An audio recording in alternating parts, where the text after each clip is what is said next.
नमस्कार दर्शकों, मैं हूं अर्जुन मिश्रा। आप देख रहे हैं विराट न्यूज 24 लाइव चैनल। इस समय जनपद श्रावस्ती सिरसिया ब्लॉक अंतर्गत कैंडल मार्च आज दिनांक 27 जून 2026 समय 7 बजे इंडियन बैंक सिरसिया से बालापुर रोड मोड़ सिरसिया तक ये निकाला गया। इसमें वीर शहीद भरत तिवारी जी के और लखनऊ कोचिंग सेंटर में हुए दुर्भाग्यपूर्ण घटना में मृतक 15 बच्चों के आत्मा की शांति के लिए ये कैंडल मार्च निकाला गया है।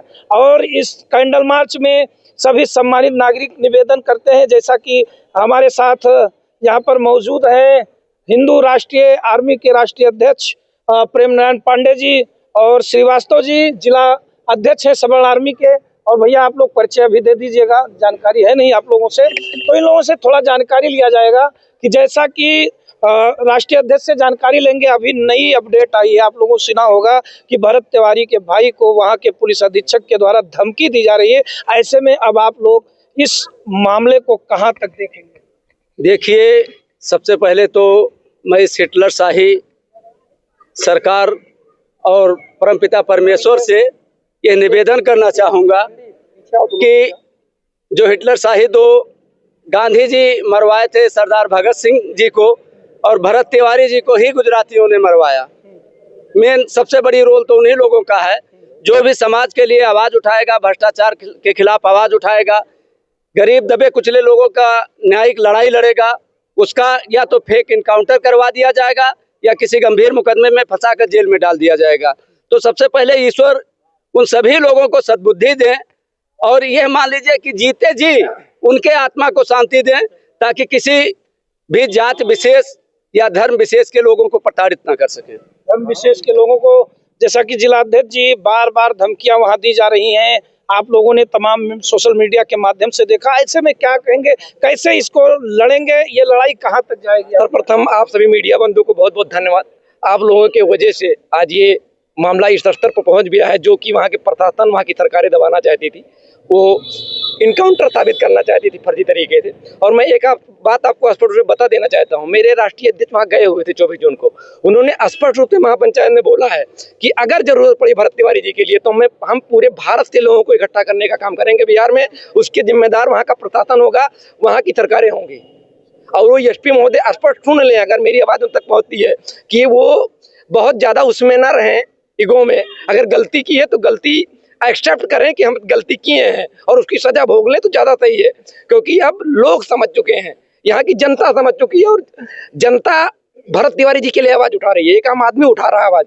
न्यायिक जांच जो प्रदेश सरकार ने नियुक्त किया है, न्यायिक जांच बहुत बड़ी जांच होती है, क्योंकि ये बहुत बड़ा आंदोलन जब होता है तभी सरकारें करती हैं। लेकिन कहते हैं कि सम्राट चौधरी ने ना आनंद देखा ना फानंद देखा, तुरंत एक हफ्ते के अंदर न्यायिक जांच मजिस्ट्रेट बिठा दिया। और ऐसे में सारे पुलिसकर्मी जो ऑफिसर रैंक के हैं वो भाग गए हैं, यहाँ तक मीडिया के सामने आने से डरते हैं। ऐसे में अब न्यायिक मजिस्ट्रेटियल जांच को कैसे देखते हैं? सबसे पहले तो मैं न्यायिक मजिस्ट्रेट जो हैं उनसे एक निवेदन करना चाहूँगा कि जो धारा 120B है उस साजिश के तहत एसपी को नामित करें और उनका अन्यंत्र किसी दूसरे जिले में उनका ट्रांसफर हो, जिससे निष्पक्ष न्याय मिल सके। पहले उनको हटाना चाहिए। सबसे पहले उनको वहां से हटाना चाहिए। डीसीपीओ जो राजेश शर्मा है, उनका एक मामला मुजफ्फरनगर में हुआ था। उसमें एक महिला 2007 में उसके लड़के का एनकाउंटर हुआ था। उसने तो मानवाधिकार में भी ये चीजें रखी हैं। तो राजेश शर्मा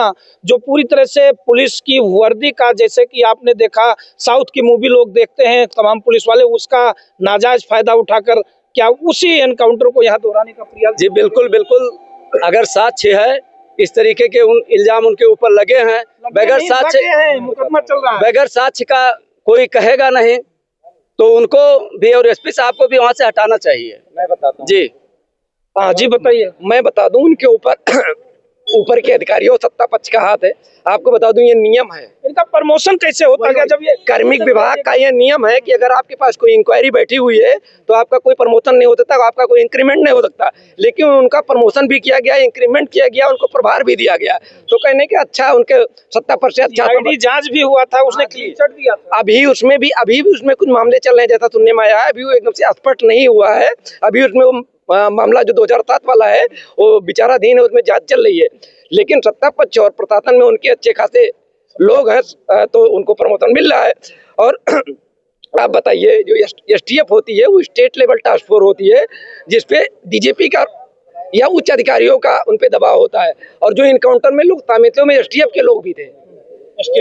तो हमको पहले तो उच्च अधिकारियों को हटाना चाहिए वहां से, ताकि निष्पक्ष जांच हो पाए।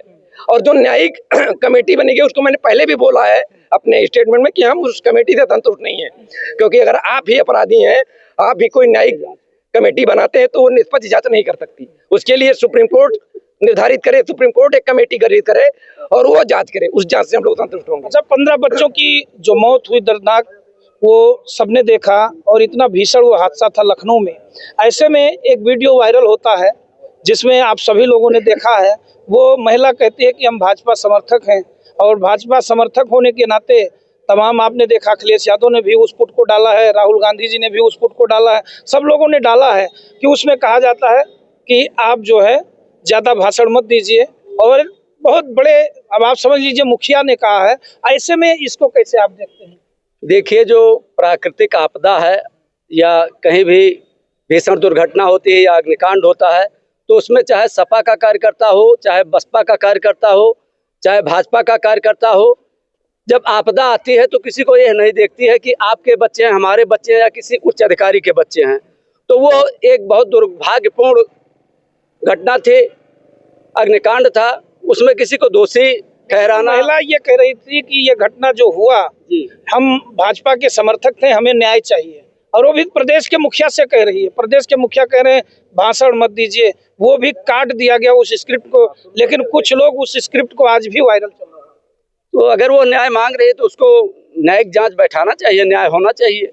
होना चाहिए। भैया क्या कहना चाहेंगे आप लोग? जी, हम यही सोचते हैं कि न्याय उनको चाहिए। न्याय चाहिए। हाँ, न्याय चाहिए। न्याय चाहिए। क्या कहेंगे भैया? जी सर, न्याय चाहिए उनको। और जो ये हमारे भरत तिवारी जी जो लड़े थे, समाज के लिए लड़े थे, गरीबों के हक के लिए लड़ाई के लिए लड़े थे, लेकिन अब उन्हीं के साथ ऐसे सीएम जो हमारे बन रहे हैं, हमारी सरकारें जो बन रही हैं, अब उनका फेक एनकाउंटर करा दिया जाता है, उसके बाद में प्रशासन को बढ़ावा भी दे दिया जाता है।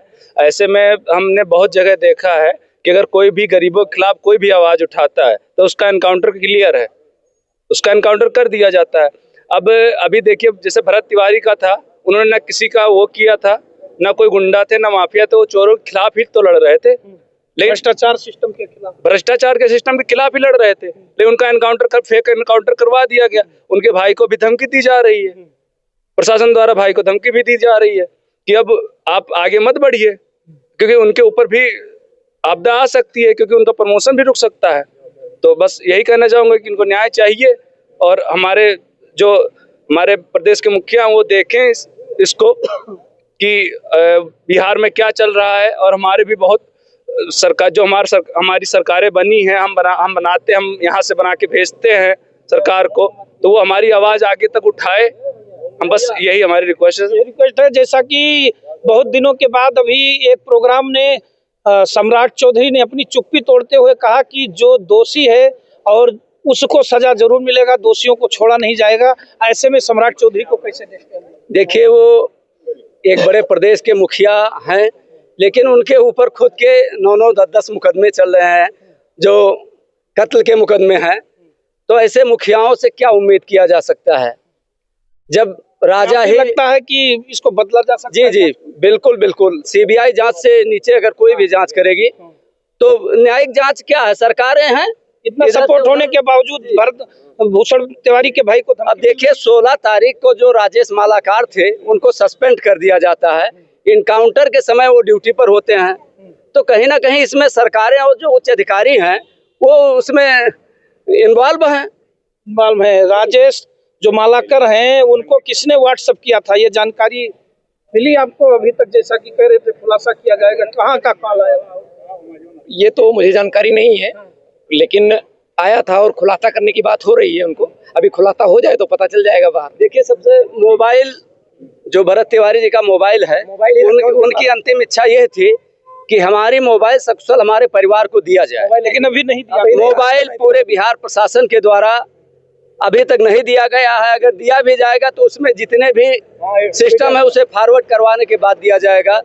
तो न्याय भरत तिवारी को न्याय ऐसे नहीं मिल पाएगा। लेकिन बिहार के ही शिक्षा मंत्री तिवारी जी हैं, उन्होंने कहा है कि मोबाइल दिया जाए तो जो छेड़खानी हुई है, कुछ तमाम ऐसे ऐप हैं, तमाम सुविधाएं, सॉफ्टवेयर हैं जो डिलीट हुई हैं, वो पुनः वापस हो सकती है, रिकवर किया। जी बिल्कुल बिल्कुल किया जा सकता है, 7 साल तक वो सारा कुछ आ सकता है, लेकिन कह देने से और मिल जाने में बहुत अंतर होता है। मंत्री जी ने कह दिया कि इनका मोबाइल मिल जाना चाहिए या इनका कार्य हो जाना चाहिए, उससे कार्य हुआ तो नहीं। एक मंत्री के कहने के बावजूद वहाँ का एसपी, वहाँ का थाने का प्रशासन जो है वो मोबाइल नहीं दे रहा है। कितने दिन तक की उस मोबाइल की इंक्वायरी होगी? इंक्वायरी के बाद सारा सिम और जो कुछ मोबाइल में सिस्टम है वो उनको देना चाहिए। तो अब क्या कहना चाहेंगे, जैसा कि अब आगे की प्रक्रिया आप लोगों की? आगे की प्रक्रिया यही है, अगर अभी चूंकि जैसा कि आप जानते हैं सुप्रीम कोर्ट बंद है अभी 13 जुलाई तक, सुप्रीम कोर्ट खुलती है, सुप्रीम कोर्ट से भी हम लोग न्याय की गुहार लगाएंगे कि अपनी देखरेख में सीबीआई की टीम गठित करे। उसमें वो अगर जज देना चाहे तो सुप्रीम कोर्ट निर्धारित करे कौन जज रहेगा उस न्यायिक कमेटी में। उसकी हमको न्यायपालिका पे पूरा भरोसा है और हमको क्या हमारे देश के सभी सामान्य नागरिकों को न्यायपालिका पे भरोसा। बिहार के लोग कह रहे हैं मैंने मोदी और नीतीश कुमार को वोट दिया था, ना कि मैंने सम्राट चौधरी को वोट दिया था। लोग कह रहे हैं सम्राट चौधरी को मेरे ऊपर जबरदस्ती थोपा गया, इसको कैसे? बिल्कुल सही कह रहे हैं। नीतीश जी को तो हत्यारा लोग कह रहे हैं, क्योंकि उनको बीच में ही हाईकमान के द्वारा हटा दिया गया। जितने दिन था उनका सुशासन बढ़िया रहा, लोगों को भरोसा था।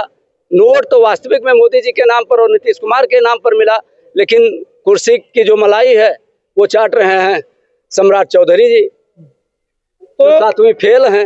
अब ये बताइए, जैसा कि भरत भूषण तिवारी ने सिस्टम के खिलाफ लड़ाई लड़ी, उनका एनकाउंटर हो गया, लेकिन यहाँ राम मंदिर में लगभग 40 लोगों का नाम आया, FIR भी दर्ज हुआ, उनका क्या होना चाहिए? देखिए, इसमें आज सोशल मीडिया के माध्यम से जानकारी हुआ है कि शायद चंपत राय जी इस्तीफा दे चुके हैं। क्या बचाने का प्रयास हो रहा है? बचाने का इस्तीफा दे दिए हैं तो जांच होगा। अगर बचाने का प्रयास होगा तो हम लोग तो राम के भक्त ही हैं, हम लोग विरोध करेंगे। अगर गलत हुआ है तो विरोध होगा। आखिर इनको बचा कौन रहा है जी? भाई कौन बचाएगा? भाई राम को लाए हैं, उनको लाएंगे। राम को लाया गया, इनको लाया गया, वही बचा रहे हैं। ठीक है कि किसी तरह बच जाए, लेकिन बचेंगे नहीं। जनता के बीच में सारी चीजें आ चुकी हैं। अभी आज इसके लिए हम लोग आंदोलित है, कल उसके लिए आंदोलित हो जाएंगे। हम लोग आंदोलित के लिए पैदा हुए, आंदोलन ही करेंगे। हम लोग कोई पार्टी बेसिस पर कोई कार्य नहीं कर रहे हैं। हम लोग एक संगठन है, जो भी आवाज सही होगा उस आवाज को हम लोग पूरे जोर शोर से उठाएंगे। और ऐसा नहीं है कि राम जन्मभूमि का जो ट्रस्ट का चंदा खाया गया है उसके खिलाफ हम लोग बोलेंगे नहीं, रोड पर नहीं आएंगे या धरना प्रदर्शन नहीं होगा। जरूरत पड़ा तो न्यायालय तक भी जाएंगे, सारा कुछ प्रक्रिया होगा। लेकिन एक बार जो जांच कमेटी बनी है, जो भी रिपोर्ट आ रहा है उसका इंतजार क्योंकि हम लोगों को है। उसमें तो बड़ी बड़ी मछलियां हैं। अभी संजय सिंह जी ने, आपके जो सांसद हैं, उन्होंने परसों SIT टीम से मिल करके और बड़े बड़े बैनामे दिए हैं। 2-2 करोड़ रुपए की मालियत के बैनामे 24-24 करोड़ रुपए में खरीदे गए हैं, जो उन्होंने डॉक्यूमेंट सबमिट किया SIT को। तो ऐसा तो है नहीं कि उसमें टीनू यादव ड्राइवर इन्वॉल्व था। इसमें तो आप बचा लिए छोटी मुर्गी को बता के। बुरा मन मानिए कि छोटी मुर्गी, ड्राइवर को बताना मतलब छोटी मुर्गी, बड़ी मुर्गी मलाई काट रही है सेफ होने के लिए, लेकिन वो बैनामा तो नहीं बता सकते टीनू यादव के नाम पे आप। ये लोग तो तमाम विपक्षी दलों पर भूमि अतिक्रमण का हमेशा जो है आरोप लगाते रहे, लेकिन आज मध्य प्रदेश की घटना ले लीजिए, हर घटना को ले लीजिए, देखा जाए तो ऐसा सुनने में आ रहा है कि ये पहले ही इलाके पर कब्जा कर लिया गया इनके द्वारा और फिर महंगे दामों पर जमीनें बेची जा रही हैं। जो आज कहता था कि ना खाऊंगा ना खाने दूंगा, आज वही पर जो है आप स्थितियां देख रहे हैं कैसे चल रही है। देखिए, ये जो प्रॉपर्टी डीलर के तरीके से कार्य कर रहे हैं ये पूर्णतः गलत है, ऐसा नहीं होना चाहिए। ऐसा नहीं होना चाहिए। तो दर्शकों, जैसा कि आप सभी लोग हैं, तमाम दल हैं और तमाम भरत भूषण तिवारी के सपोर्ट में यहाँ सिरसिया ब्लॉक में पूरी जन आक्रोश के द्वारा, जन आंदोलन के द्वारा कैंडल मार्च निकाला गया। सबसे बड़ी बात यहाँ ये रहा कि लखनऊ में जो बच्चे 15 मरे हुए थे, वो पूरी तरह से उनकी भी श्रद्धांजलि दी गई है। उनके लिए भी कैंडल मार्च निकाला गया है। उनके परिवार और उन बच्चों को भी श्रद्धांजलि दिया गया है कि भगवान उनको सहन शक्ति प्रदान करें। और इसी प्रकार से भरत भूषण तिवारी ने जिस प्रकार से क्रांति पूरे भारत में ला दिया है, आज लगभग 10 दिन हो गया है, हर जनपद, हर ब्लॉक, हर ग्रामीण क्षेत्रों में भरत तिवारी के लिए लोग गली कूचे इलाकों में निकल रहे हैं और मांग कर रहे हैं कि भरत तिवारी को न्याय मिलना चाहिए। जैसा कि जेवनिया गांव में भरत भूषण तिवारी का, शहीद भरत भूषण तिवारी जेवनिया गांव पूरी तरह से वहां बोर्ड लग चुके हैं और भारत सरकार से जो मांग किया गया है सभी महापंचायत दलों के द्वारा, उनका मांग है कि भरत तिवारी को शहीद का दर्जा दिया जाए, उनके परिवार को 1 करोड़ रुपए दिए जाए, उनके परिवार को एक नौकरी दी जाए जीने के लिए। वहां जेवनिया इलाके में जितना भी भ्रष्टाचार हुआ है उसकी जांच की जाए और वहां बाढ़ पीड़ितों को पूरी तरह से विस्थापित किया जाए। जो बाढ़ में गंगा के बहाव में पूरे का पूरा गांव बह गया था, जिसके भरत तिवारी लड़ाई लड़ रहे थे। तो इन्हीं सब चीजों पर भ्रष्टाचार के खिलाफ जो बिगुल बजा है और ये धीरे धीरे लोगों में जागृत होना शुरू हो गया है। क्योंकि दर्शकों, आप जानते हैं अपने ही इलाके का, अपने ही क्षेत्र का ले लीजिए, तमाम लेखपाल, तमाम जमीनें, तमाम विवादों पर लोग मुख्यमंत्री को जो है कहते हैं 1076 पर कॉल करते हैं, IGRS लगाते हैं, लेकिन यहीं पर इलाकों में तमाम लोग OTP लगा के फाइनल लगा देते हैं कि वो काम फाइनल हो गया, लेकिन वो पीड़ित दर दर भटकता रहता है। तो ये गंभीर सवाल है कि आखिर ये कौन कर रहा है और कौन करवा रहा है। भ्रष्टाचार से जनता तृप्त है, सिस्टम से परेशान है और इन्हीं सब मुद्दों पर तमाम चीजें चल रही है। काफी चीजों पर हर जगह, हर क्षेत्र में लोग निकासी, जैसे कहते हैं भ्रष्टाचार से निकासी में लिप्त, पूरी तरह से विलिप्त, संलिप्त पाए जाते हैं। तो ऐसे लोगों से ये काम कौन करवा रहा है, जनता जवाब पूछ रही है, लोग जवाब मांग रहे हैं। तो दर्शकों, वीडियो को शेयर करते रहें, चैनल को सब्सक्राइब करते रहें, देखते रहें विराट न्यूज़ 24 लाइव चैनल। धन्यवाद, नमस्कार।